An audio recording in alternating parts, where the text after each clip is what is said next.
बातमीपत्रात आता पाहूयात गल्लीपासून ते दिल्लीपर्यंतच्या ताज्या घडामोडींचा धावता आढावा।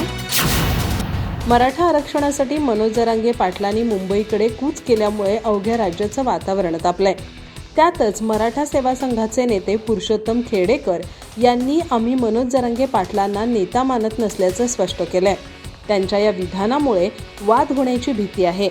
मनोज जरांगे पाटील यांनी मराठा आरक्षणासाठी मोठा लढा उभा केलाय। त्या आरक्षणासाठी स्वतः मुंबईच्या दिशेने निघालेत।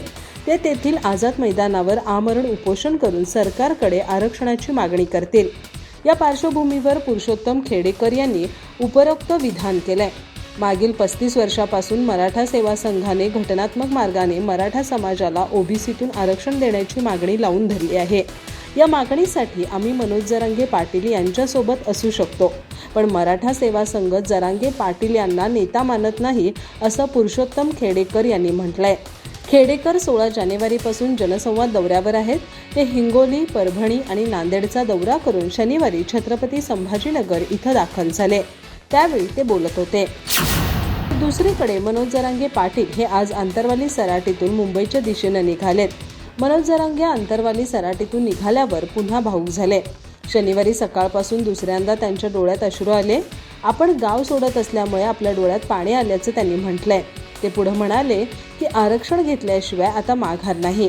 26 जानेवारीला मुंबईतील गल्ली गल्लीत मराठा दिसणार आहे। आता मला गोळ्या घातल्या तरी मी मागे हटणार नाही।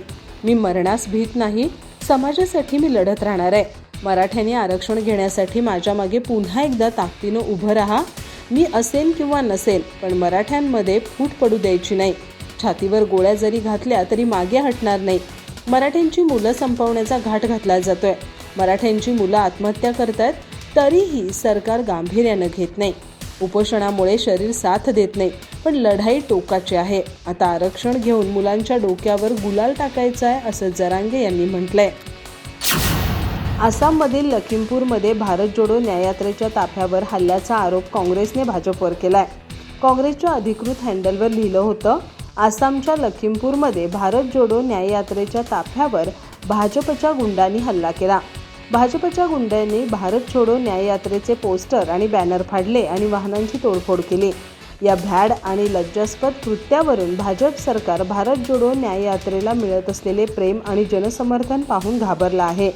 पण मोदी सरकार आणि त्यांच्या सूचनांचं पालन करणाऱ्या आसामच्या मुख्यमंत्र्यांनी हे नीट समजून घेतलं पाहिजे। हा भारताचा प्रवास आहे, अन्यायाविरुद्ध न्यायाचा प्रवास आहे। भारत जोडो न्याययात्रा कोणतीही शक्ती रोखू शकत नाही। जोपर्यंत आम्हाला न्याय मिळत नाही तोपर्यंत यात्रा सुरूच राहणार आहे।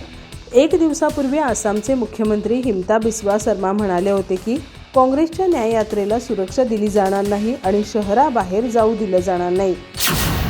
राष्ट्रवादी काँग्रेसचे अध्यक्ष शरद पवार यांनी शनिवारी तरुणांना संधी न देण्याच्या मुद्द्यावरून उपमुख्यमंत्री अजित पवार यांच्या बंडखोर गटाला सडेतोड प्रत्युत्तर दिलं। मी तरुणांना संधी देत नाही, तर अजित पवार कुठून आले? त्यांना कोणी आणलं? त्यांना पहिल्यांदा उमेदवारी कोणी दिली? असे किती लोकांबद्दल सांगू? त्यामुळं याकडं फारसं लक्ष द्यायचं नाही, असं शरद पवार यांनी म्हटलंय। उपमुख्यमंत्री अजित पवार यांनी शरद पवारांवर तरुणांना संधी न देण्याचा आरोप केला होता। यासाठी त्यांनी त्यांच्या वाढत्या वयाचाही दाखला दिला होता। त्यांच्या या आरोपांना पवार यांनी सोलापुरात माध्यमांशी चर्चा करताना प्रत्युत्तर दिलं। तसंच ईडीने रोहित पवारांना बजावलेल्या नोटिसीसह पंतप्रधान नरेंद्र मोदी यांच्या शुक्रवारी इथं झालेल्या सभेचाही समाचार घेतला। शरद पवार म्हणाले की पंतप्रधानांनी सोलापुरात भावूक होऊन मूळ प्रश्नांवरून लक्ष हटवण्याचा प्रयत्न केला। त्यांनी देशातील वाढती बेरोजगारी, महागाई या 2 प्रश्नांचा कुठेतरी ओझरता उल्लेख केला असता तर बरं झालं असतं। त्यांनी मूळ प्रश्नावरून लोकांना बाजूला नेण्याची कामगिरी केल्याचं दिसून आलं, असं शरद पवार म्हणाले। 1 किंवा 2 अपत्यावर थांबा। मी खासदार असताना असलेली लोकसंख्या आणि आत्ता असलेली लोकसंख्या ही तुलनेनं खूपच वाढली असून काही दिवसांनी ब्रह्मदेव आले तरी घरं बांधून देऊ शकणार नाहीत, असं उपमुख्यमंत्री अजित पवार म्हणाले। पिंपरीत पंतप्रधान आवास योजनेच्या कार्यक्रमात ते बोलत होते। उपमुख्यमंत्री अजित पवार पुढे बोलताना म्हणाले की मी लवकर आल्यानं काहींची अडचण झाली। सकाळी लवकर सुरुवात केली ते कामांसाठी बरे पडते, पण त्यामुळं काहींची अडचण झाल्याचं दिसतंय। अजित पवार म्हणाले की बाबांनो, माझी तुम्हाला विनंती आहे, 1 किंवा 2 अपत्यावर थांबा. मी इथला खासदार असताना असलेली लोकसंख्या आणि आत्ता असलेली लोकसंख्या ही तुलनेनं खूपच वाढलेली आहे.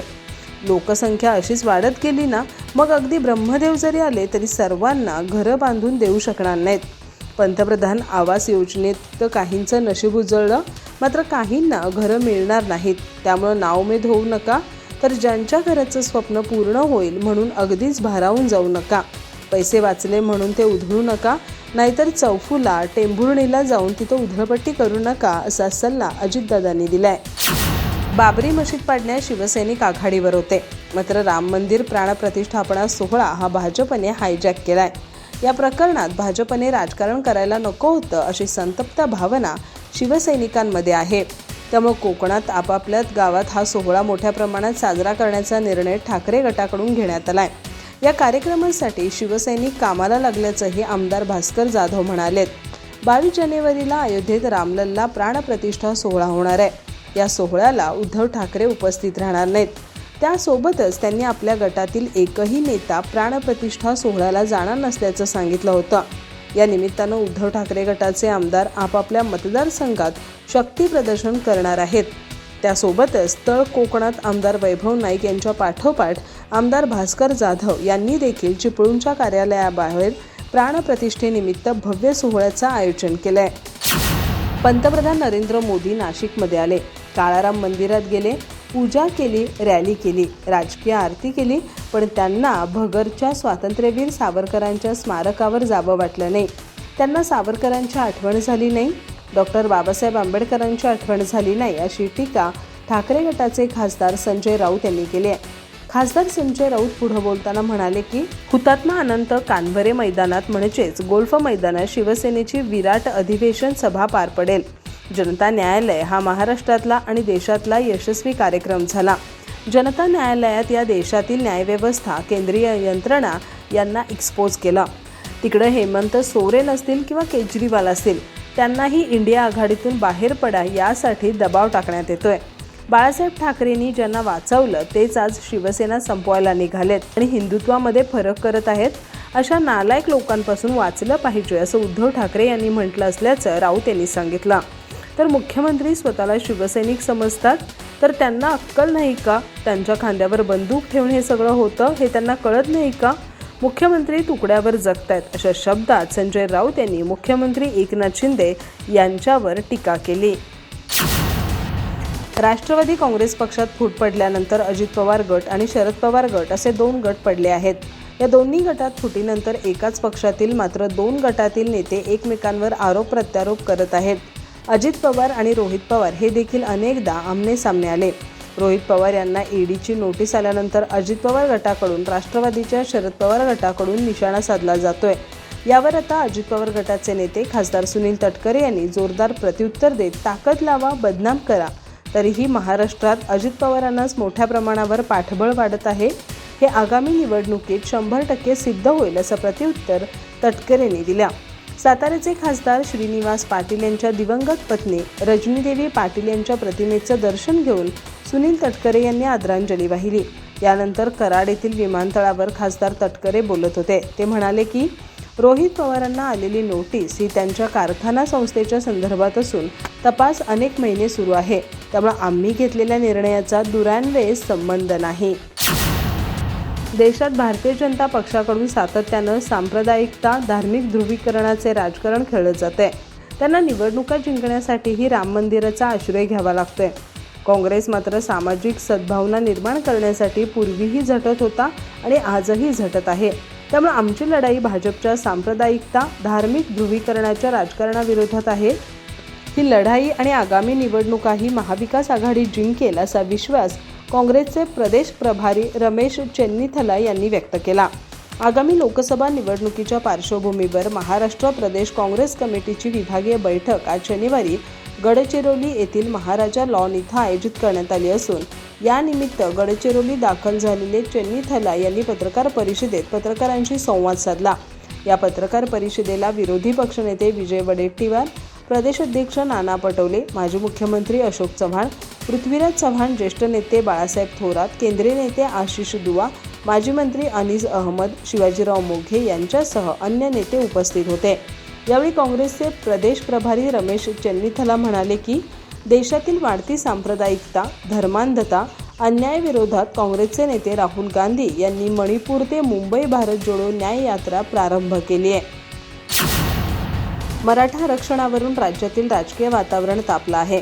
दरम्यान मराठा आरक्षणाच्या मुद्द्यावरून मुख्यमंत्री एकनाथ शिंदेंना अडचणीत आणण्यासाठी प्रयत्न केले जात असल्याचा आरोप शिंदे गटाचे आमदार तथा प्रवक्ते संजय शिरसाट यांनी केलाय. तर जरांगेंचा सरकारच्या भूमिकेला विरोध नाही, मग हा वाद का निर्माण करतायत? सरकार तुमच्याशी बोलायला तयार आहे. शिंदेंना अडचणीत आणण्यासाठी प्रयत्न सुरू असून त्याला आपला सपोर्ट होतोय की काय असं चित्र निर्माण होतंय, असं जरांगेबद्दल बोलताना शिरसाट म्हणाले. पुढे बोलताना शिरसाट म्हणाले की सरकार काम करतंय, मागासवर्गीय आयोग, शिंदे समिती काम करत नाही का? करतंय. पथक तेलंगणाला जाऊन देखील आलं. नोंदी कोणी काढल्या? याच सरकारनं काढल्या आहेत. तलाठ्यापासून सर्व यंत्रणा काम करते. तुम्ही याला काम म्हणणार नाही का? मुळात आपली मागणी काय? सरकारनं त्या संदर्भात काम सुरू केलंय ना. नंतर ज्या मागण्या येत आहेत त्यामुळे कामाचा ट्रॅक चेंज होतोय. मग सरकारला काम करणं अवघड होतं, असं शिरसाट म्हणाले.